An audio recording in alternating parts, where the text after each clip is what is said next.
ಬಯಕೆ ಅಂತೆ ತ್ರಿಲೋಕ ಸುಂದರಿ ಆದ ಸೀತಾಳ ಸಂಘವನ್ನು ಬಯಸಬೇಕೆಂದು ಆತುರ್ತಾ ಇದೆ ನನ್ನ ಮನ.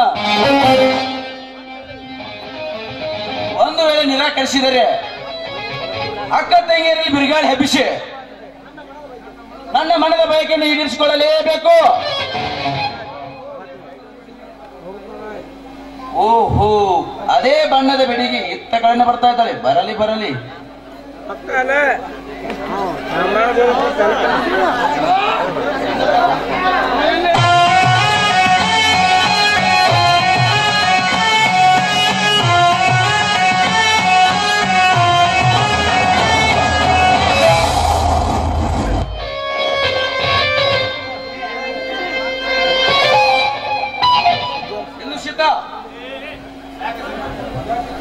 ಯಾಕೆ ಚಂದ್ರಾಜ್, ಒಂಟಿಯಾದ ಹೆಣ್ಣನ್ನು ಈ ರೀತಿ ಮಾತಾಡ್ಸೋದು ತಪ್ಪಲ್ವಾ?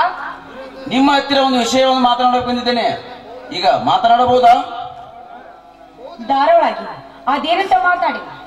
ನೋಡು ಸೀತಾ, ಆ ವಸೆಗಳು ನಮ್ಮೂರಿನಲ್ಲಿ ದೊಡ್ಡದೊಂದು ಫ್ಯಾಕ್ಟರಿ ಕಟ್ಟಿಸಿ ಸಾವಿರಾರು ನಿರುದ್ಯೋಗಿ ಯುವಕರಿಗೆ ಸಹಾಯವಾಗಲು ಪಣ ತೊಟ್ಟಿದ್ದಾರೆ. ಅದಕ್ಕೆ ವಿರೋಧ ವ್ಯಕ್ತಪಡಿಸಿದರೆ ನಿನ್ನ ಗಂಡ ಮತ್ತು ನಿನ್ನ ಶ್ರೀಕಾಂತ. ನೋಡಿ, ಆ ವಜ್ರೇಗೌಡ ಫ್ಯಾಕ್ಟರಿ ಕಟ್ಟಿದ್ರೆ ನಮ್ಮ ರೈತರಿಗೆ ತೊಂದರೆ ಆಗೋದಿಲ್ವಾ? ನೋಡು ಸೀತಾ, ದೊಡ್ಡವರ ಬಗ್ಗೆ ನಾವ್ಯಾಕೆ ತಲೆ ಕೆಡಿಸಿಕೊಳ್ಳಬೇಕು? ನಿನಗೆ ಬೇಟದಷ್ಟು ಹಣ ಕೊಡುತ್ತೇನೆ, ತೆಗೆದುಕೊಂಡು ಸುಮ್ಮನಿರುವುದು ಒಳ್ಳೆಯದು.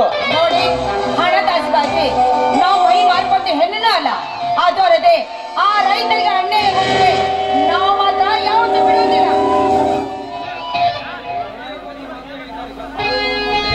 ಹಿರಿಯರು ಒಂದು ಮಾತು ಹೇಳ್ತಾರೆ ಗೊತ್ತಾ?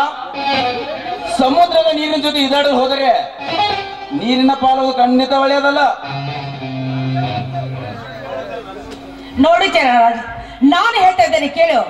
ಆ ಗಿಡ ಮರವನ್ನು ಕಡಿದು ಆ ಫ್ಯಾಕ್ಟರಿನ ಕಟ್ಟಿದ್ರೆ ನಮ್ಮಂತ ರೈತರಿಗೆ ತೊಂದರೆ ಆಗೋದಕ್ಕೆ ನಾವು ಮಾತ್ರ ಯಾವತ್ತೂ ಬಿಡುತ್ತಿಲ್ಲ.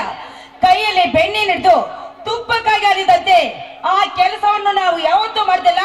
ಆ ರೈತರಿಗೆ ಅನ್ಯಾಯ ಆಗೋದಕ್ಕೂ ನಾವು ಯಾವತ್ತೂ ಬಿಡುವುದೂ ಇಲ್ಲ. ನ್ಯಾಯ ಅನ್ಯಾಯವನ್ನು ತಿಳಿದುಕೊಂಡರೆ ಈ ಸಮಾಜದಲ್ಲಿ ಬದುಕುವುದು ಬಹಳ ಕಷ್ಟಕರವಾಗುತ್ತದೆ. ಅದೇನೇ ಇರಲಿ, ಆದ್ರೆ ಮುಂದಿಟ್ಟ ಹೆಜ್ಜೆಯನ್ನು ನನ್ನ ಸಹೋದರರು ಯಾವತ್ತೂ ಬರ್ಲಾರು. ಮೊದಲು ನನ್ನಿಂದ ಏನಾಗ್ಬೇಕಂತ ಮಗಳು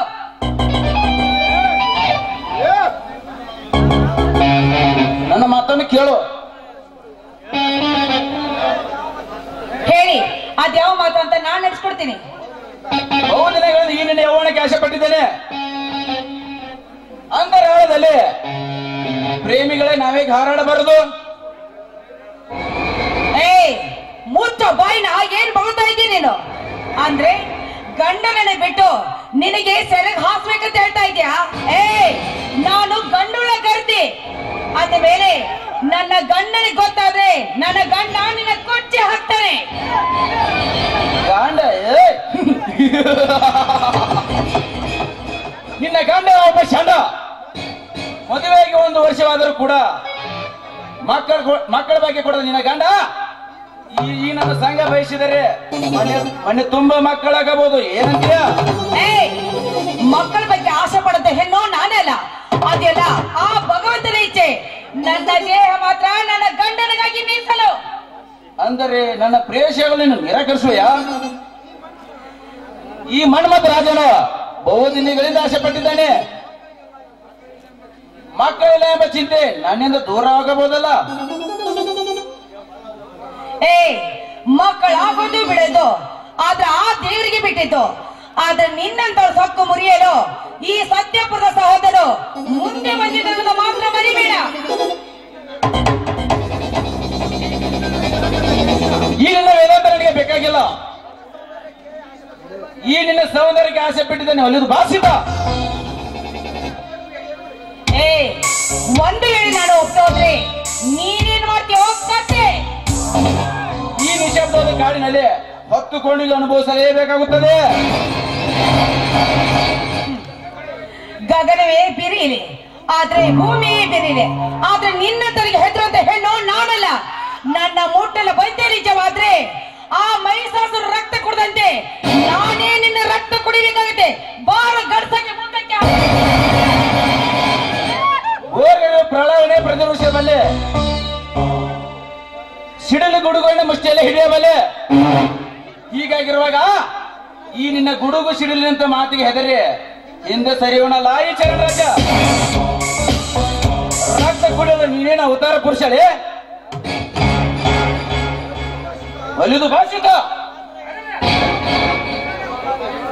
ಪಾಪಿ ನನ್ನ ಮಗನೇ, ಈ ರೀತಿ ಮಾತಾಡೋಕೆ ಆದ್ರೆ ನಿನ್ನ ಜನ್ಮಕ್ಕೆ ನಾಚಿಕೆ ಬರಬೇಕು. ಲೇ, ನಿನಗೆ ಜನ್ಮ ಕೊಟ್ಟಿದ್ದು ಒಂದು ಹೆಣ್ಣು. ಈ ಭೂಮಿ ತಾಯಿ ಹೆಣ್ಣು ಮಾತ್ರ ಮರಿಬೇಡ.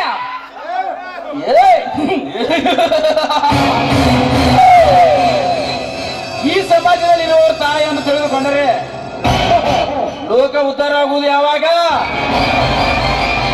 ಸುಮ್ಮನೆ ಕಾಲಹರಣ ಮಾಡಿದೆ ಒಲಿದು ಭಾಷಿತ.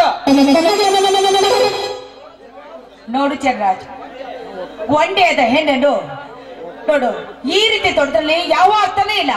ಬಿಟ್ಟು ಬಿಡು ನನ್ನನ್ನು, ನಾನು ಹೋಗ್ಬೇಕು. ನೀನೇನೇ ಮಾತನಾಡಿದರು ಮತವೇದನ ಕಾಮದ ತೀರಬೇಕಾದರೆ ಈ ನಿನ್ನ ರಸ ತುಂಬಿದ ಮಾವಿನ ಹಣ್ಣಿನ ರಸವನ್ನು ಹಿಡಿದಾಗಲೇ ತೃಪ್ತಿ.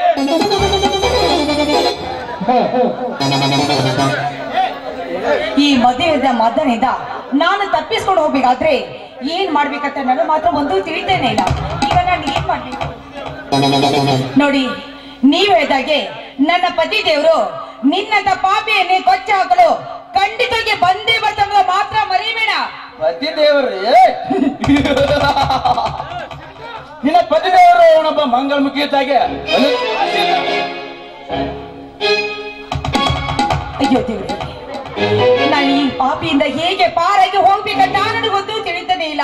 ಏನ್ ಮಾಡ್ಲಿ ನಾನು? ಯಾಕೆ ಸೀತಾ ಭಯವಾಗ್ತಾ ಇದೆಯಾ? ಅಯ್ಯೋ, ಭಯವೇನೇ ಇಲ್ಲ. ಆದ್ರೆ ನಿಮ್ಮ ಜೊತೆ ಸಲಿಗೆ ಇದ್ದಿದ್ದು ಒಂದು ವೇಳೆ ನಮ್ಮ ಪತಿಯವರು ನೋಡಿದ್ರೆ ಏನಾಗುತ್ತೆ ಅಂತ ತುಂಬಾ ಭಯ ಆಗ್ತಾ ಇದೆ ನನಗೆ.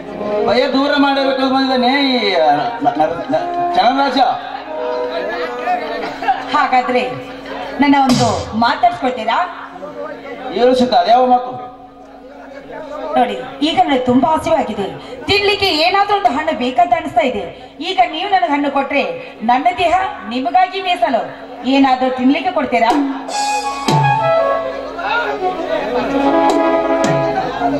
ಅದಕ್ಕಿಂತ ಮುಂಚಿತವಾಗಿ ನಿನ್ನ ಮೊದಲ ಕಂಠದಿಂದ ಹೊರಬರಲಿ ಒಂದು ವಸನಾದವನು. ಆಯ್ತು, ನಿಮ್ಮ ಇಷ್ಟದಂತೆ ನಾನು